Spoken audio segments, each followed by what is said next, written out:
Bueno, buenos días para todos. Agradezco mucho la invitación del comité organizador, en especial del profesor Julián. Para mí es realmente un honor no solo venir a contarles qué hemos estado haciendo en la Antártica, de hecho es un honor ir a la Antártica, sino decírselo a ustedes que es mi alma mater, volver después de tantos años a contarles qué hacemos y cuáles son las posibilidades de que ustedes también lo hagan. Alguna vez me senté aquí hace 30 años a soñar con muchas cosas y a lo largo del camino he descubierto que si uno tiene disciplina, más allá de genialidad, disciplina, perseverancia y la capacidad de soñar, puede llegar a lugares tan lejos como la Antártica. La Antártica es como ir a Marte, es lo más cercano que tenemos como ir a otro planeta, es una experiencia brutal, como dirían ustedes, desde todo punto de vista. Esta es una foto desde la playa del lugar donde yo trabajé en las 2 expediciones en las que he participado. Esos son los colores de la Antártica, blanco, azul y negro, no más. De vez en cuando ve uno musgos, pero en la Antártica ese es el verde único que uno puede observar. Allá no hay árboles, allá no hay bosques, allá no hay flores, no hay plantas y de hecho hay tan pocas especies de animales que es un lugar que puede parecer hostil. La Antártica es, sin embargo, un lugar que nos pertenece a todos, es un lugar que no le pertenece a nadie, como decía el profesor, allá no hay fronteras y a pesar de nuevo, de que hay países queriendo explorarla con beneficio propio, la Antártica se mantiene protegida. Yo he desarrollado en el trabajo que estamos realizando investigaciones sobre el cambio climático y trabajamos con un grupo de organismos que no son muy carismáticos, de hecho pronunciarlos es difícil, se llaman poliquetos, son realmente gusanos marinos, el correspondiente marino a lo que es la lombriz de tierra. Pero esos gusanos marinos, como ustedes observan, no tengo señalador, entonces me queda un poquito difícil. Esos son los gusanos marinos con los que hemos trabajado. Pertenecen a una especie que se llama Microspio murray y habita únicamente en las aguas de la Antártica. Este trabajo, como todo trabajo de envergadura, no lo puede desarrollar uno solo. La ciencia es interdisciplinaria y en ese sentido todos tenemos que acostumbrarnos a trabajar en comunidad. Es en las comunidades en las que se desarrollan las grandes ideas y se llevan a cabo. Nosotros, con el apoyo del Programa Antártico Colombiano y mis colegas de la Universidad de Antioquia, ustedes mañana van a poder, espero que todos tengan la oportunidad de conocer al coinvestigador con el que yo trabajo, el profesor Mario Londoño, y mis colegas de la Universidad de AFIT y del Instituto Antártico Chileno. Hemos estado entonces usando esos gusanos como un modelo biológico del cambio climático. En otras palabras, cómo el calentamiento del océano afecta la biología de esos organismos. Todos hemos oído hablar del cambio climático, ya hay demasiadas evidencias para decir que no existe, ¿cierto? Hasta hace poco, un par de años, todavía había personas que hacían publicidad de que el cambio climático no era real, pero hoy sabemos que efectivamente ustedes lo viven. No es lo mismo las temperaturas que tenemos aún en lugares calientes como Bucaramanga, ¿cierto? Y se afectan básicamente en hotspots o unos puntos que se calientan más sobre la Tierra. Nuestro planeta es 70% cubierto de agua, pero no es solo agua, ¿sí? Se ve azul por fuera porque el agua cubre la superficie del planeta, sin embargo es solo la superficie, debajo de eso hay tierra. Y con eso quiero hacer énfasis en que el agua no abunda, ¿cierto? Y de hecho el 97% del agua de nuestro planeta es salada, que no permite el consumo humano. Solo el 3% es agua dulce y precisamente esa superficie de nuestro planeta se está calentando constantemente y es un calentamiento, si ustedes observan en esta gráfica, es un calentamiento que inició con el desarrollo industrial después de la Segunda Guerra Mundial en 1945 y que ha ido actualmente sobrepasando los límites de temperatura que habíamos estipulado como los límites superiores, ¿sí? Esta gráfica nos está mostrando en los últimos 12 meses, entre junio del 2023 a junio del 2024, las temperaturas de la Tierra, superficiales de la Tierra, como ya han sobrepasado sobrepasado los mayores umbrales posibles, ¿sí? De hecho, unos meses son realmente muy calientes en el mundo. Y si observamos esta gráfica, es una gráfica de colores para los que conocen, donde lo más rojo, naranja, son los lugares más calientes y lo más frío, lo azul, lo más frío. Hay muy pocos puntos azules ya en nuestro planeta. Y nosotros tenemos unas áreas donde las temperaturas sobrepasan los límites de la vida. Aquí, en la península antártica, este sería la península que sobresale del continente antártico, como ustedes observan, es uno de los puntos más calientes del planeta. Eso afecta considerablemente. El cambio climático no es solo aumento de la temperatura, son muchas variables, las precipitaciones, los huracanes, el deshielo, etc. Nosotros nos hemos enfocado en una de ellas, que es el calentamiento de la superficie del océano. Y en ese sentido, lo relacionamos cómo afecta ese aumento en la temperatura la biodiversidad, ¿sí? Y principalmente ciertos grupos de organismos, los invertebrados, que son la base de las redes tróficas, las cadenas alimenticias, ¿cierto? Esos organismos están siendo afectados por el cambio climático. Si ustedes observan allá, eso es todo un crecimiento de algas en una zona donde normalmente no había, y desde afuera se ve un tapiz verde. Esas algas crecen ahí porque la temperatura actual es tan alta que permite el crecimiento de esas algas, lo cual genera a su vez que otras especies desaparezcan. Esta es una gráfica que muestra cómo, a medida que la temperatura aumenta, aquí en el eje de la X vemos cómo va aumentando la temperatura, y si ustedes ven, esas curvas llegan a una máxima, a ciertos grados de temperatura, y empiezan a caer, ¿sí? Eso quiere decir que muchas especies, peces, bivalvos, moluscos, todos organismos marinos están siendo o se adaptan a ese calentamiento, adaptando su fisiología, su metabolismo, o desaparecen, ¿cierto? Y además ese desplazamiento de especies permite que lleguen nuevas especies invasoras que no deberían estar ahí, y como no deberían estar ahí, no se han adaptado a ese ambiente y lo pueden alterar, y generalmente esas alteraciones no son beneficiosas para el ambiente. La Antártica es, como les contábamos, un lugar pristino, tiene un ecosistema único. De hecho, es un continente, en extensión es el cuarto continente, porque ahí hay tierra, a diferencia del Polo Norte. El Polo Norte es solo hielo, no tiene tierra debajo.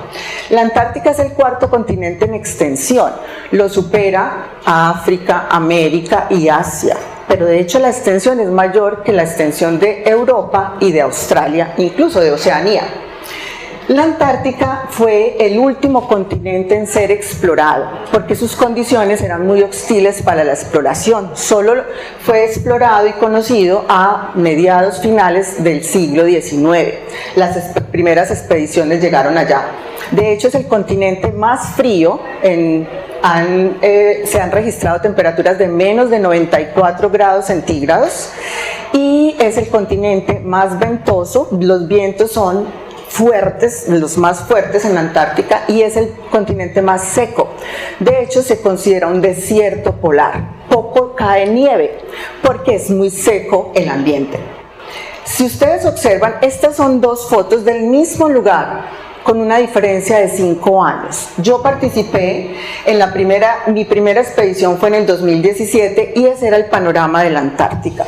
Cuando volví en el 2022, el panorama ha cambiado y se ve lleno de musgo, más colores, pero eso nos está indicando que efectivamente el clima ha ido cambiando de forma desfavorable. Ya aparecen los musgos que antes no habían, y esos musgos están ahí porque las condiciones del ambiente son favorables. Antes no, antes era muy frío para ellos, ¿cierto? Y está con menos cobertura de nieve, ¿sí? Esas son evidencias reales del cambio climático. Y de los lugares que más se calientan, de nuevo este es un mapa de temperatura y color, lo que más se calienta es lo que está en rojo, lo más externo, y lo que más está sufriendo deterioro con el cambio climático es la península antártica. Y allá es donde nosotros hemos ido a trabajar. En la Antártica tenemos una fauna única, como les contaba, organismos vertebrados e invertebrados que resisten esos cambios, ¿sí? Pueden estar en menos 95 grados durante el invierno e incluso pasar a más 18 grados, que es la temperatura más alta que se ha registrado en la Antártica. Pensemos en nosotros. ¿Cuándo tenemos fiebre? Cuando estamos en un rango de temperatura de 37.5 en adelante, ¿cierto? ¿Y cuándo tenemos hipotermia? Cuando nuestra temperatura cae alrededor de los 35. Eso nos da un margen de ¿cuánto? No más de 3 grados Celsius. Eso es lo que podemos resistir y mantenernos activos, sanos. Yo les estoy contando de organismos que resisten de menos 94 a más 18. Eso solo lo puede hacer si su metabolismo y su biología los capacita para ese rango de temperatura enorme, ¿cierto? Entonces es una fauna única, una fauna excepcional que se adapta a esos cambios y que además genera interacciones con otros microorganismos que les permite un potencial biotecnológico. Ustedes no sé si han escuchado, actualmente tenemos una tendencia disciplinar que es el estudio del microbioma. El microbioma son todos los microorganismos que cohabitan con nosotros, vertebrados, ¿cierto? Virus, bacterias, protozoos, son organismos de tamaño muy pequeño, pero que viven en nuestra superficie, en la piel o en algunas de nuestras cavidades. Y de hecho, muchas de nuestro metabolismo depende de esos microorganismos. Igual pasa con ellos. Tienen asociados microorganismos que esos microorganismos pueden facultarlos para sobrevivir, para superar estos cambios ambientales y todo lo que genera esos cambios en la temperatura.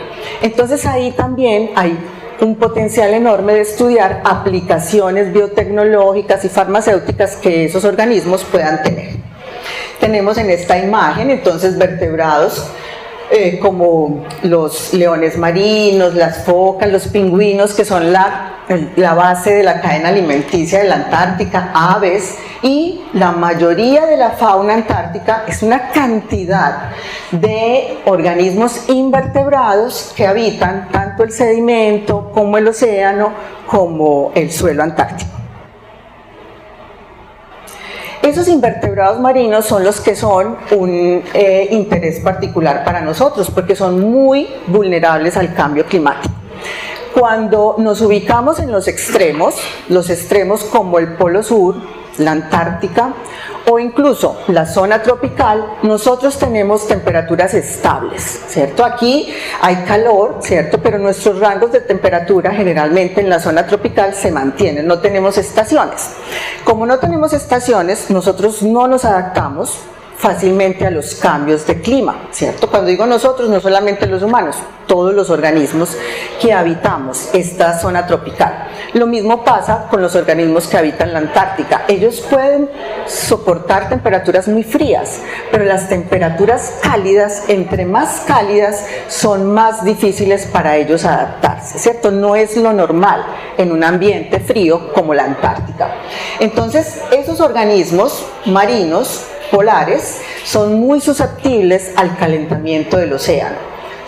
No toleran fácil los cambios de hábitat, tienen poca estabilidad térmica y algo que se conoce desde la parte genética es la plasticidad fenotípica.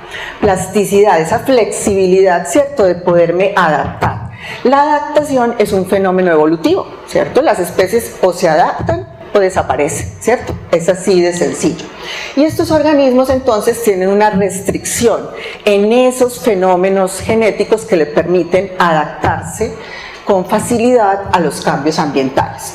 Y por eso nosotros quisimos entonces preguntarnos cómo afecta la temperatura el desarrollo, el crecimiento y la distribución de los invertebrados marinos.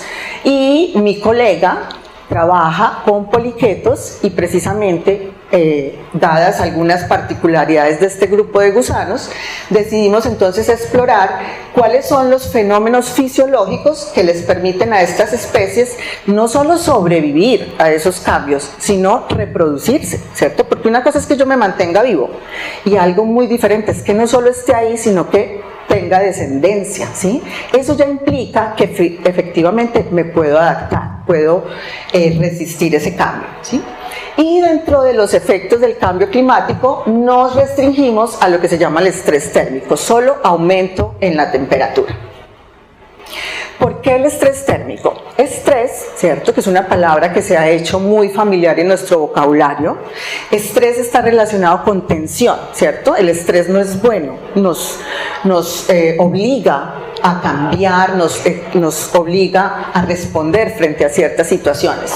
Y no solo es un asunto emocional, las células se estresan y ese estrés genera cambios, ¿sí? Han oído hablar del estrés oxidativo, que es generado por la contaminación ambiental, por ejemplo, el consumo de alcohol en exceso.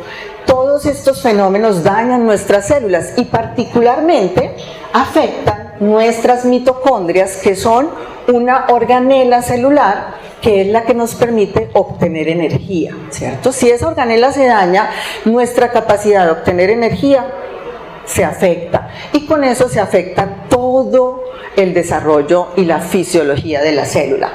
Pues resulta que el calor, el aumento de la temperatura, lo que hace es alterar nuestras proteínas, las proteínas son moléculas que son las encargadas de todas las funciones que se desarrollan en la célula y por lo tanto en nuestro organismo. Esas proteínas tienen una forma tridimensional. Cuando la temperatura aumenta, esa forma se pierde. Pensemos en la albúmina del huevo, algo así de sencillo. La albúmina en su estado natural es transparente, ¿cierto? La clara del huevo es albúmina, transparente, en estado gel. Si yo la cocino y la someto a un aumento de la temperatura, ¿qué le pasa? Se pone sólida y blanca. Eso es una expresión del cambio que tuvo esa molécula. Esa albúmina sólida y blanca ya no tiene función, ¿sí? Claro, me aporta los aminoácidos para mi nutrición, pero el objetivo de esa proteína era generar una reserva para el embrión del huevo del ave que se iba a desarrollar.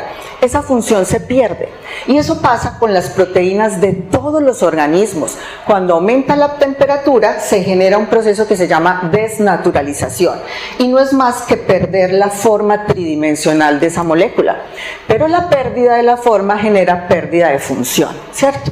Y eso pasa cuando estamos sometidos a un estrés térmico constante. Nuestras proteínas se dañan.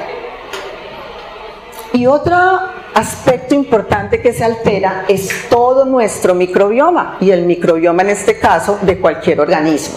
El microbioma, como les contaba, es la comunidad de microorganismos, bacterias, protozoos, cromistas, que es otro grupo de organismos muy pequeñitos, algunos hongos e incluso los virus. Ese término de microorganismo solo hace referencia al tamaño, que es un tamaño en micras. Si alguno recuerda, una micra es una milésima parte de un milímetro. Entonces miren, estamos en un tamaño que solo podemos observar con ayuda del microscopio. Y todos los organismos que cumplen con ese parámetro los llamamos microorganismos. Pues resulta que esos microorganismos, como les contaba, cohabitan con muchos otros animales invertebrados y vertebrados. Y no solo cohabitan con ellos, sino que evolucionan con ellos. Evolución es un término que puede ser entendido de muchas maneras, pero realmente evolución significa cambio. ¿Sí? Los humanos creemos que somos los más evolucionados y no es cierto. De hecho, las bacterias se adaptan mejor a los ambientes, nosotros no. Evolución simplemente es cambio. Hemos cambiado a lo largo de ese árbol evolutivo y somos más complejos en algunas estructuras, pero no somos los más evolucionados ni somos los mejores, ¿sí?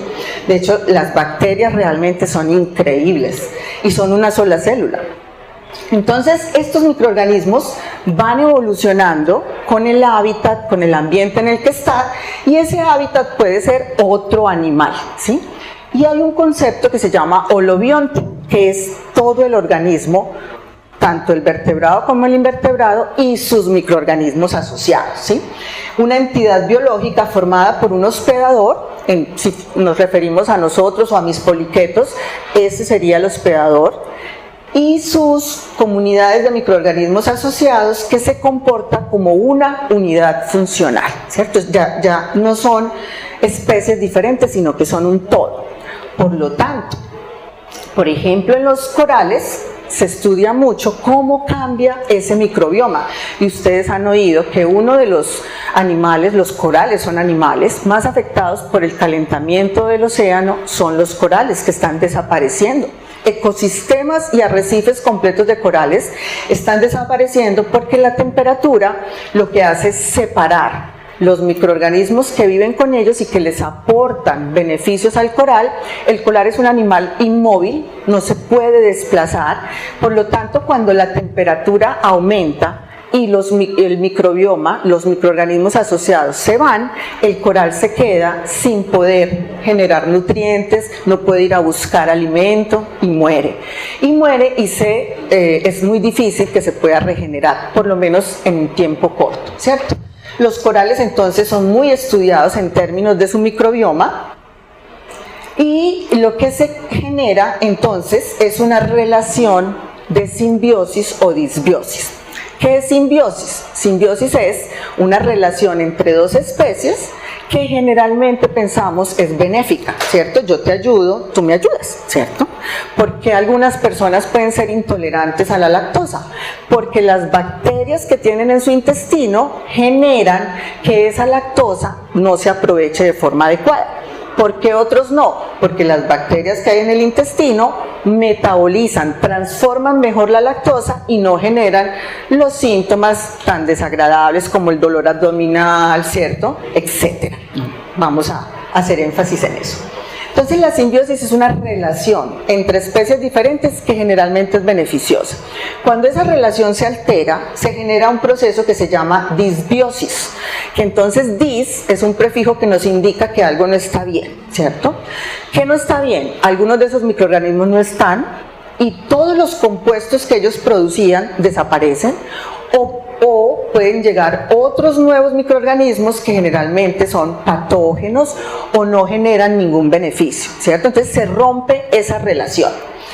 La relación simbiótica entre un animal o planta, animal vertebrado o invertebrado, y sus microorganismos es vital no solo para ese animal o planta, sino para el ecosistema en el que está. De nuevo con el ejemplo del coral, cuando el coral muere, no solo muere el coral, muere todo el ecosistema asociado.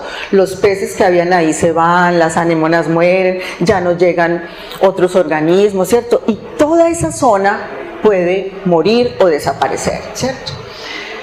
Dado que facilita la productividad fotosintética, el reciclaje de minerales, la provisión de nutrientes y el metabolitos o compuestos secundarios. Todo eso se afecta. E incluso el sistema inmunológico, los mecanismos de defensa. Y nosotros quisimos estudiar todo eso, cómo se afecta entonces la estructura de las proteínas y el microbioma, usando estos gusanos marinos como un modelo de estudio, ¿sí? ¿Por qué? Yo les voy a contar primero quiénes son y por qué los estudiamos. Poliquetos, gusanos marinos, animales invertebrados, son bellísimos, a mí me parecen bellísimos, tienen formas bellas, muy adornados, son organismos muy diversos, entonces hay 85 familias descritas, es como si fueran muchos primos, miles y miles y miles de primos hermanos, son miles de especies dentro de ese grupo de poliquetos, dada la forma, el tamaño y el metabolismo. No solo es cómo se ven, sino que cómo se ven es un reflejo de su metabolismo. Son habitantes del mar principalmente, muy poquitas especies habitan agua dulce y muy poquitas especies están alejados de las zonas marinas o las zonas costeras. Y los que están entonces en el mar están en todos los ecosistemas, en los trópicos, en los polos, en las zonas intermareales, a diferentes profundidades. Y eso implica que cada uno de ellos ha tenido un proceso de adaptación único, ¿sí? Y son organismos no modelo. ¿Qué quiere decir? Que son muy poco estudiados, ¿sí? Hasta el momento poco se conoce de ellos. Esta es la especie que nosotros estudiamos. Miren que no es de las más bonitas, ya no está tan adornada. Esta es la parte anterior, tiene estos cuernitos que son unos palpos y es un gusano muy pequeñito, pero que su hábitat es exclusivo de la zona antártica, ¿sí? Abunda en el plancton, tanto en formas de larvas, huevos, larvas adultos, en el bentos. Se alimentan del sedimento, o sea, de la arenita del suelo marino, y son filtradores, carnívoros y carroñeros, o sea que también tienen muchas estrategias para ellos desarrollarse en ese hábitat, ¿cierto? Pueden ser presa, pueden ser depredadores, importantes en la cadena trófica, indican el estado ambiental de un ecosistema, por eso se denominan indicadores biológicos. ¿Qué quiere decir? En mares donde hay mucha contaminación por mercurio, por ejemplo, algunas especies han desaparecido y otras aumentan en abundancia, ¿cierto? Por eso nos permiten reconocer cómo es el estado de contaminación del agua, ¿cierto? Si está una especie que no debería estar, ¿cierto? O si está en una cantidad, una abundancia en la que no debería estar. Entonces son importantes indicadores biológicos. Tienen asociados muchos microorganismos y esos microorganismos que tienen asociados a su vez tienen muchas funciones. Esta es una publicación que se dedicó a investigar todo el potencial biotecnológico que ellos tienen. Ellos producen compuestos que pueden ser antimicrobianos, o sea, posibles antibióticos, pueden ser antivirales, o sea, destruir virus, antiparasitarios, antimicóticos, pueden estimular el sistema inmunológico, ellos de por sí, pero a su vez los microorganismos que tienen asociados también tienen la posibilidad de generar todas esas funciones. Entonces eso los hace muy interesantes desde el punto de vista de estudio. Modifican los gradientes geoquímicos, redistribuyen la materia orgánica y cambian la hidrodinámica del sedimento marino, ¿sí? Entonces son un modelo biológico súper interesante. Además, como les digo, están en gran cantidad, entonces uno no tiene limitaciones de que haya muy poquitos organismos, ¿cierto? Si yo trabajo con vertebrados, por ejemplo, pues eventualmente 2 o 3 lobos marinos no son suficiente número de especies. Además, hay muchas implicaciones éticas cuando uno trabaja con organismos vertebrados.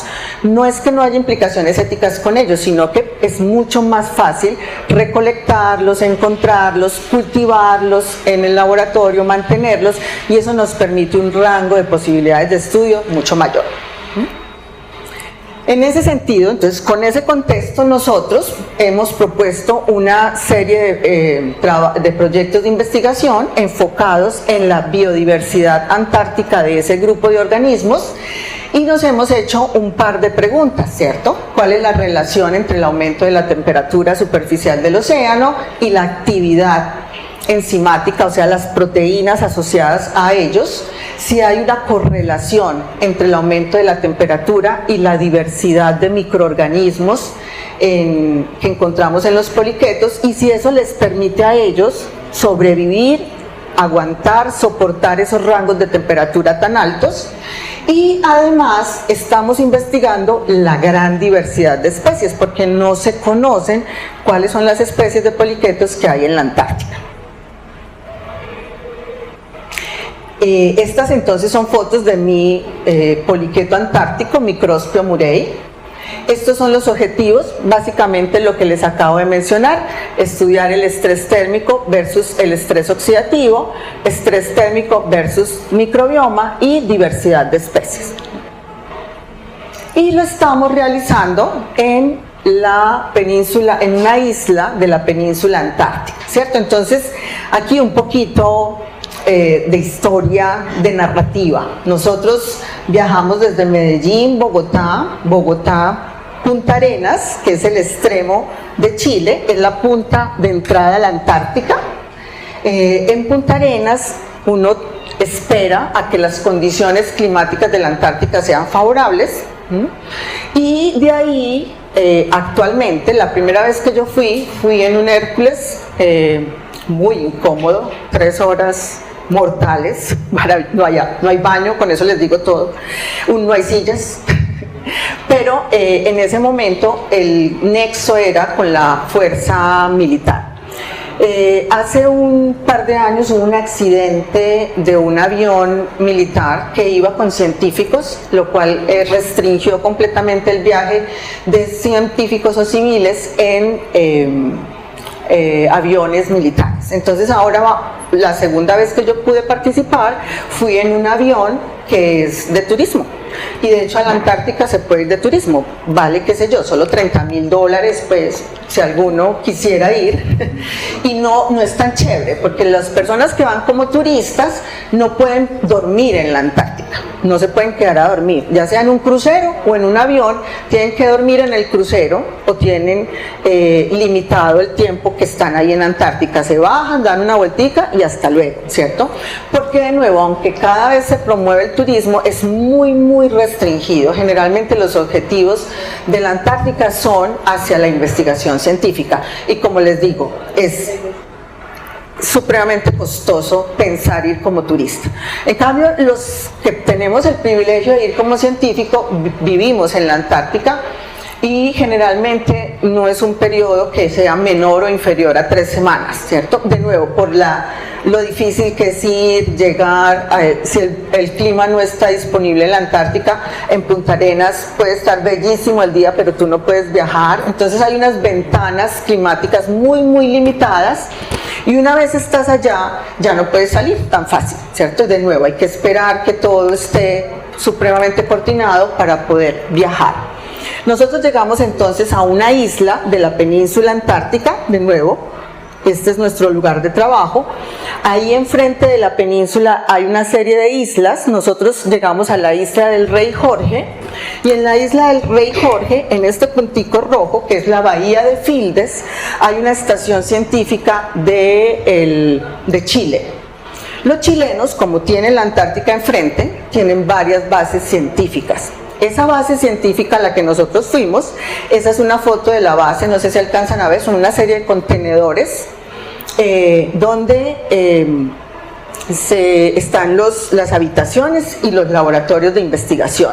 La base científica Profesor Julio Escudero nos acogió a mi colega Mario Londoño y a mí, y esta era mi vista desde la ventana de mi habitación, y si ven ahí la bandera de nuestro país como símbolo de que nos habían recibido y nos permitían estar ahí, porque ellos son los que finalmente, a través de relaciones internacionales, los gobiernos se comunican, y si el proyecto de investigación que uno tiene les interesa a ellos te permiten ir, ¿cierto? No es simplemente que te reciban, sino si hay un interés común en desarrollar actividades científicas.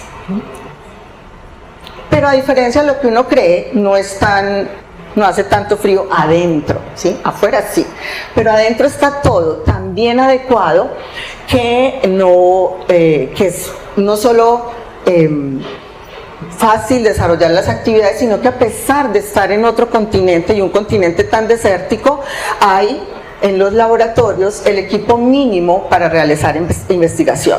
No sé si observan aquí, este es el laboratorio en el que nosotros trabajábamos, y lo que nosotros hacemos es ir al mar, al océano.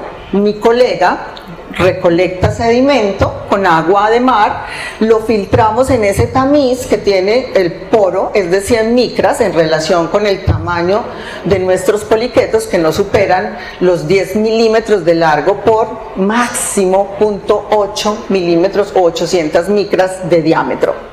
Los pescamos con estas pinzas, entonces mientras él los trae del agua, yo me quedo en la costa y los voy pescando y los voy guardando en agua de mar y los llevo al laboratorio.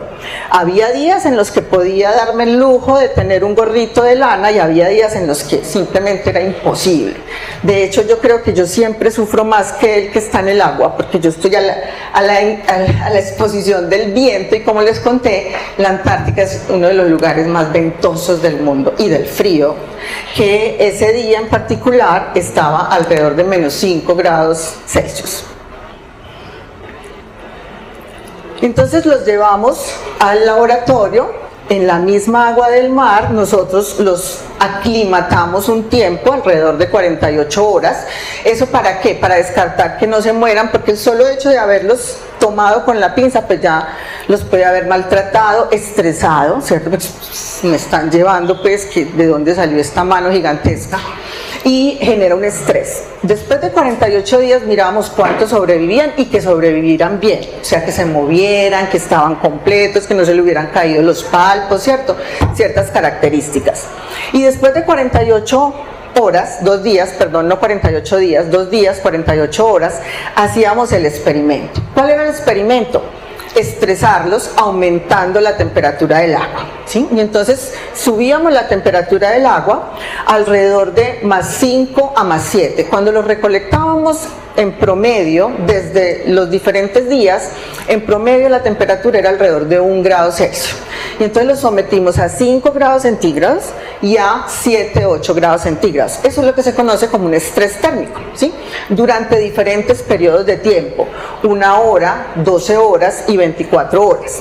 Y luego los almacenábamos en una solución que se llama una solución para estabilizar el ADN y las proteínas, y así nos transportamos a Colombia, porque allá no podíamos hacer, a pesar de que hay condiciones para observarlos, para cultivarlos o para mantenerlos en estos acuarios, pues no, es muy limitado ya tener allá todos los equipos disponibles. Nosotros los almacenamos, los trajimos a Colombia, manteniendo la cadena de frío, y aquí hicimos la extracción del ADN, que es el material genético que guarda toda la información de todo un organismo, el ADN tanto del poliqueto como de las bacterias, porque lo que queríamos ver era cómo cambiaba esa diversidad de bacterias. No estudiamos ni virus, ni estudiamos hongos, ni estudiamos protozoos, solo bacterias, ¿sí?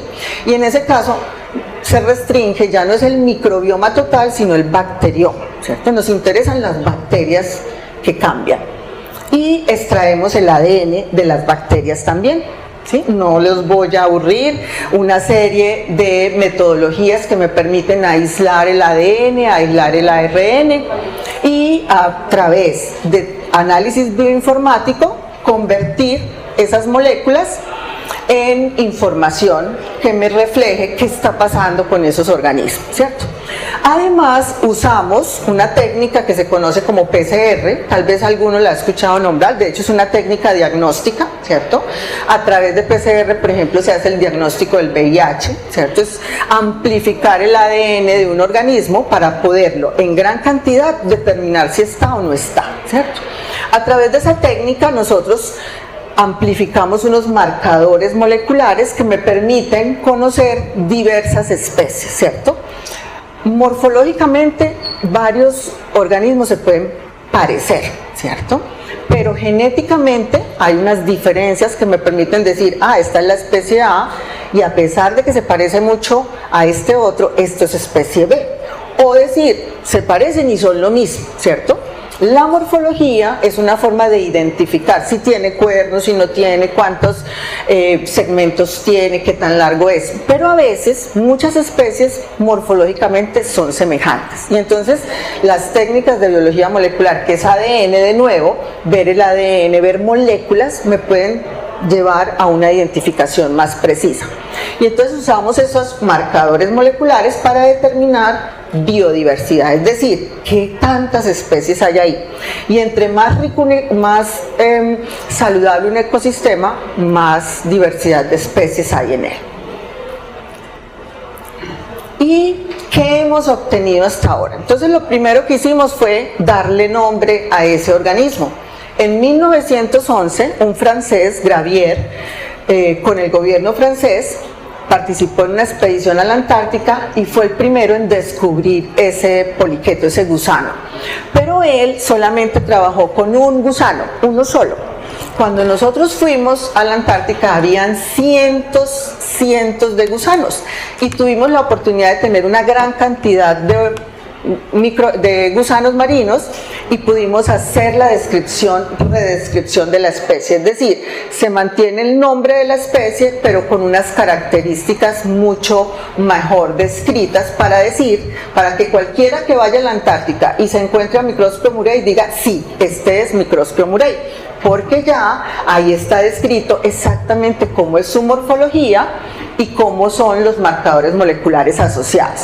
Hicimos una publicación y logramos identificar que es un gusano que está en el sedimento, se hace parte de la red trófica, filtra el sedimento, aporta al bienestar del ecosistema, muy abundante, se alimenta de otros invertebrados, de microalgas, de otros protozoos, y tenemos material de trabajo de ese gusano en Colombia y en México. Y usted dirá, ¿eso por qué es importante? Porque no todo el mundo puede ir a la Antártica, pero todo el mundo que vaya a nuestro laboratorio puede trabajar con él y usarlo como un modelo sin tener que ir a la Antártica, y eso es importante para los que trabajamos con especies exóticas como son los organismos antárticos.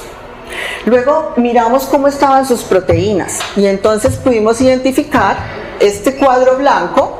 Son los organismos que recolectamos a la temperatura control, la temperatura ambiente en la cual él vive.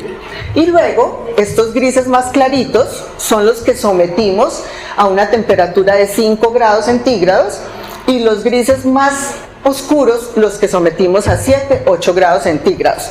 Usted de lejos, en esta primera gráfica, puede ver que hay diferencias, ¿cierto? ¿Diferencias con quién? Con los que viven a la temperatura aparentemente normal. ¿Qué quiere decir? Que si yo aumento la temperatura, cambian esas proteínas, ¿sí? Eso es lo que uno puede ver de lejos. Y para uno esos cambios son menores que los normales o incluso mayores. Y estas son dos enzimas, una se llama superóxido dismutasa y la otra se llama catalasa. Son dos enzimas que nos ayudan a controlar la temperatura celular, que nos ayudan a mantener a las otras proteínas estables en su forma y su función. Si ellas cambian, se pueden deteriorar las otras proteínas y por lo tanto generar muerte celular, ¿sí? Entonces los cambios son claramente más drásticos con la primera enzima que con la segunda. Miren que con la segunda hay algunos niveles, ¿cierto? De repente aquí hay cambios significativos, pero por ejemplo aquí no, se mantiene al mismo nivel, y aquí no son tan evidentes. ¿Qué quiere decir? Que algunas de esas enzimas protegen de ese cambio en la temperatura y a otras no les pasa nada, ¿cierto? No se afectan. ¿Eso a qué nos llevó? Eso nos llevó a ensamblar algo que se conoce como el transcriptoma. El transcriptoma son todos los RNAs. Resulta que el DNA o el ADN mantiene la información, pero él se convierte en proteínas y son las proteínas las que desarrollan todo el metabolismo. A todas estas, ¿metabolismo qué es? Metabolismo es la capacidad que tienen nuestras células de transformar químicamente una molécula en otra, ¿cierto? La glucosa, que es el azúcar que nosotros encontramos en la mayoría de nuestros nutrientes, entra como glucosa a nuestras células, pero se transforma en glucógeno, que es un polisacárido de reserva, en almidón en las plantas, se convierte en ATP, energía, se convierte en muchos otros compuestos a través de reacciones químicas que ocurren en las células que son mediadas por proteínas, ¿sí? Espero hacerme entender. Entonces, metabolismo es eso, transformaciones químicas, pero en el interior de la célula, dependiendo de la función de las proteínas que llamamos enzimas. Entonces, para que el ADN, la información que el ADN se convierta en una enzima, se necesita el ARN. El ARN es un mediador de ese proceso, es un mensajero, ¿sí? Y lo que hace el transcriptoma es tomar todos esos ARNs y ensamblarlos, unirlos y determinar qué posibles proteínas se pueden generar. En otras palabras, esta es la estructura tridimensional de una proteína de nuestro poliqueto, que se parece a proteínas humanas, porque uno lo que busca después es hacer comparaciones, ¿cierto? Si está presente o no está presente, y si está presente y tiene la misma forma, probablemente tenga la misma función. ¿Con qué objetivo? Para poder saber cómo se está preparando o cómo está ese organismo defendiéndose del cambio climático. Él está sometido a una alta temperatura, pero cómo su célula responde a ese cambio es lo que a nosotros nos interesa. Y una forma de saberlo es reconocer algunas proteínas asociadas a esos cambios. Y esta es una gráfica que me está diciendo qué proteínas hay implicadas en procesos biológicos, en componentes celulares y en función molecular. Y lo que nosotros vemos es comparar y ver cuáles están muy expresadas, cuáles están en mucha cantidad, y pensar que esas que están en gran cantidad en los organismos que están sometidos a una alta temperatura son las responsables de permitir que él sobreviva y soporte ese cambio, ¿sí? Eso también está publicado, y algo muy interesante es que encontramos que en ese poliqueto se producen muchas proteínas y muchos péptidos. Un péptido es una secuencia de aminoácidos. Los aminoácidos son como los ladrillos con los cuales se forman las proteínas. Un péptido no es una proteína porque le faltan aminoácidos, es muy cortico, es una secuencia cortica de aminoácidos. Pero resulta que esos péptidos tienen muchas funciones, y en ese poliqueto algunos de esos péptidos tienen función antimicrobiana.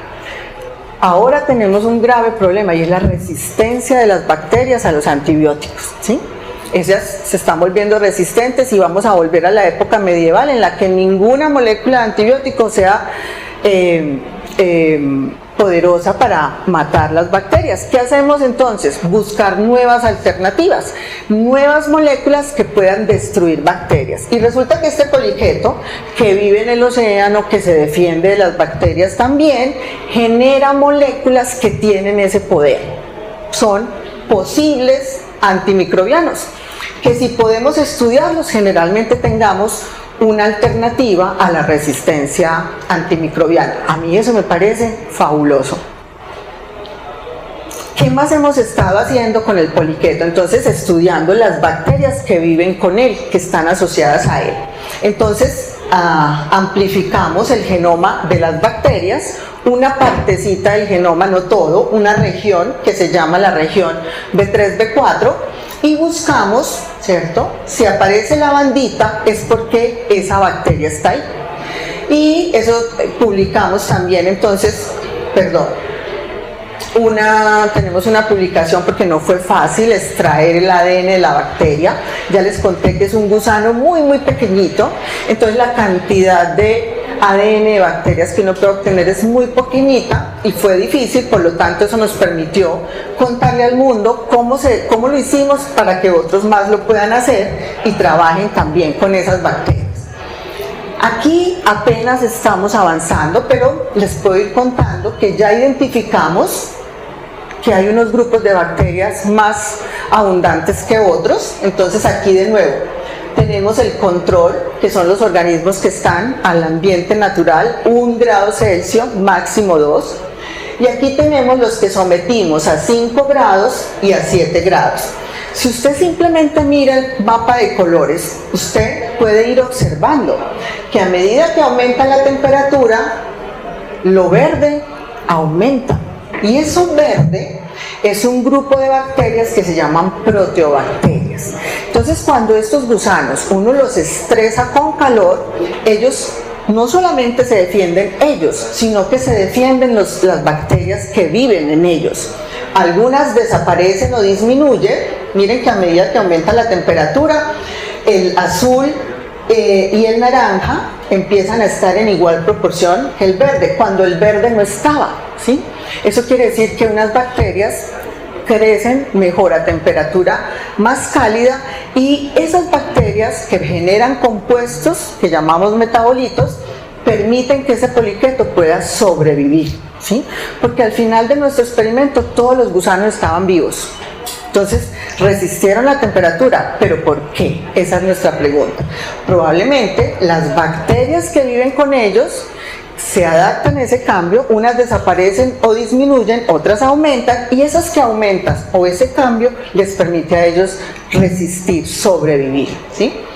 Esto es un filo y estos son familias, que es una clasificación bacteriana. Simplemente nos está mostrando lo mismo. Miren cómo el verde va disminuyendo y miren aquí claramente que el naranja, cuando aumenta la temperatura, se va haciendo mayor.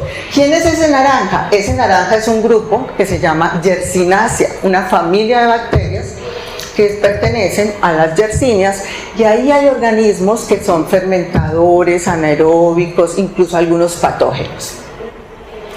Esta es una gráfica que me muestra cómo cambia la diversidad. De nuevo, este es el control, los que están a la temperatura normal de la Antártica cuando los recolectamos, y los que sometimos a estrés térmico, o sea, los que calentamos. Y usted puede ver claramente que hay una diferencia. La temperatura normal versus las dos temperaturas mayores. Entre las dos temperaturas no hay diferencia. Parece que es lo mismo estar a 5 que estar a 7, pero comparado con estar a 1.8 grados centígrados hay una diferencia significativamente. Y esa diferencia lo que me muestra es que aquí hay más diversidad de bacterias que aquí. Pero probablemente esas bacterias que aparecen aquí no sean tan favorables para el ambiente o estén generando metabolismo diferencial. Todavía no lo sabemos, eso es lo que tenemos pendiente en nuestro trabajo, saber exactamente qué especies hay ahí y luego ir a buscar esas especies que hacen, que aportan, producen X compuesto, generan una mayor supervivencia, mantienen la mitocondria sana, qué sé yo, ¿cierto? Vamos hasta ahí, como ven aquí son resultados preliminares, pero nos están ya confirmando que hay un cambio. Cambia la temperatura, aumenta y las bacterias también cambian. Y esos cambios le ayudan a esos poliquetos a adaptarse a ese ambiente.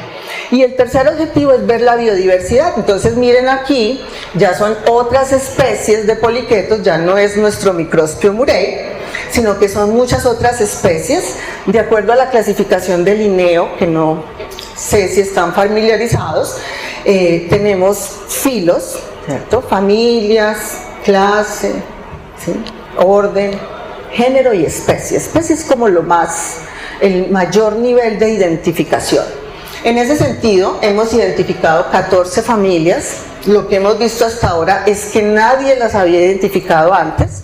Posibles nuevas especies para la ciencia, de eso mi colega va a hablar mañana, qué especies hemos identificado, y sobre todo nuevos organismos que puedan ser usados como modelos de estudio.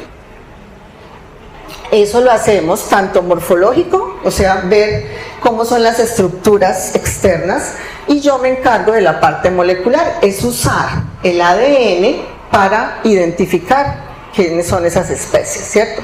Porque no todo el mundo puede ser experto en la taxonomía de un organismo, para eso se necesitan muchísimos años. Yo, por ejemplo, no soy experta en la taxonomía morfológica, pero si a mí me dan ADN, yo puedo amplificar estos fragmentos a través de la técnica de PCR, y si aparece la banda, yo puedo decir, probablemente es fulanito de tal, ¿cierto?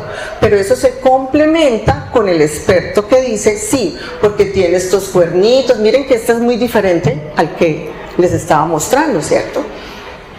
Y todo eso nos permite, de nuevo, resaltar la gran biodiversidad que hay en la Antártica, ¿sí? Usamos esas bandas de ADN y luego las llevamos a una comparación. Generalmente muchos científicos están alimentando las bases de datos y entonces uno pone en esas bases de datos los datos de ADN que uno ha obtenido y el sistema, el algoritmo le dice, vea, eso se parece a tal cosa, ¿sí? Miren aquí dice porcentaje de identificación. Con esa información genética nosotros hemos logrado identificar solo con un 79.35% de certeza una especie. Pero eso que nos dice que no es, se parece a tal, pero no es. Eso nos habla de que probablemente es una especie nueva, y describir una especie para la ciencia es un reto importante para los biólogos, ¿cierto? Para terminar, ya lo prometo, unas conclusiones. Todo eso, ¿en qué lo podemos resumir? ¿Cierto? Tenemos un organismo modelo, Microspio murray, susceptible a los cambios de la temperatura, Cuando aumenta la temperatura, él todavía está ahí, pero disminuye la abundancia. Eso es importante, eso quiere decir que se está afectando. Entonces, por ejemplo, si la temperatura aumenta, él empieza a ser menos abundante, y cuando la temperatura está más bajita, aumenta su población. Eso quiere decir que se puede dividir, se puede reproducir, porque encuentra condiciones favorables. Luego podemos también decir que efectivamente las enzimas que regulan los cambios en la temperatura se están viendo afectadas, principalmente esta enzima que les conté se llama superóxido dismutasa. También podemos ver que tiene un potencial de adaptación al cambio climático. Él se está adaptando, ¿sí? Ya sea su propia fisiología o los microorganismos asociados, él está resistiendo ese cambio, ¿sí? Efectivamente, sus bacterias asociadas se están cambiando la diversidad, unas más, unas menos, necesitamos saber cuáles son. Estamos entonces usando la extracción de ADN y marcadores moleculares para identificar especie. Hemos identificado que lo mejor es un kit comercial. Eso para las personas que trabajamos con identificación de organismos es un tip importante, porque a veces no tenemos suficientes recursos para comprar estos kits, pero son la mejor opción. Uno puede trabajar con procesos o recetas caseras, preparar uno los reactivos, las soluciones, pero no da muy buenos resultados, sobre todo con organismos que son tan pequeñitos, ¿cierto? Eso es muy importante para las personas que trabajan biodiversidad, y podemos confirmar que hay una gran biodiversidad de poliquetos, y eso va relacionado con el alto potencial biotecnológico. O sea, no solo quiénes están ahí, sino qué compuestos producen que nos puedan ayudar a resolver problemas como la resistencia a los antibióticos. Quiero terminar con esta frase. La Antártica es un ambiente pristino, protegido. Les contaba que el 96%, 97% del agua de nuestro planeta es agua salada, que no es potable para nosotros y para muchas especies. Solo un 3% es agua dulce, y un gran porcentaje de esa agua dulce está contenida en los glaciales y en el agua de la Antártica. Es un ambiente protegido, no solo su fauna, su poca o mínima vegetación, sino que es un ambiente que ha sido protegido de las interacciones humanas, ¿cierto? El cambio climático es una realidad, y uno no tiene que ir a la Antártica para darse cuenta de que el planeta se está deteriorando, y no hay que ir allá para sacudirse y decir qué voy a hacer, ¿cierto? Todos podemos hacer un aporte para tratar de mitigar. Desafortunadamente ya no se puede revertir, ¿cierto? Hace quizás una década teníamos la esperanza de revertir el cambio climático. Ya hoy no es posible.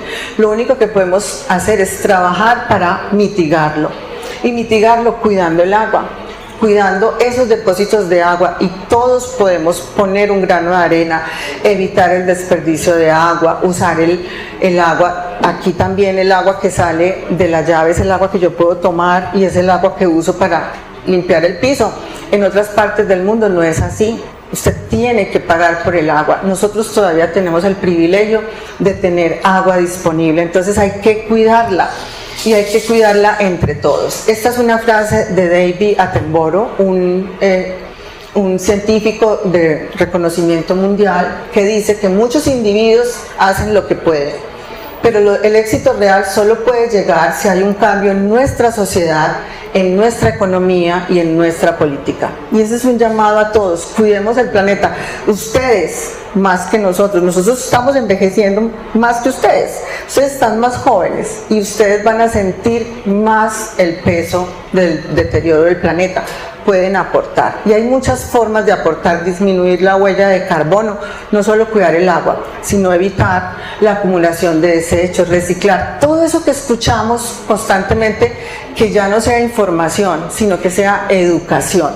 porque la educación es cuando la información nos transforma, cuando pasa por mí y me dice listo, yo voy a reciclar, voy a evitar el desperdicio, no voy a imprimir o dañar el papel, ¿cierto? No dejo la llave abierta cuando me cepillo, etc. Entonces, ir a la Antártica es un recorderis de que el planeta está cambiando y está cambiando para el deterioro. Con eso termino. Preguntas, muchísimas gracias por prestar atención, no vi a nadie bostezando, muchas gracias. Y cualquier duda, cualquier información, con mucho gusto.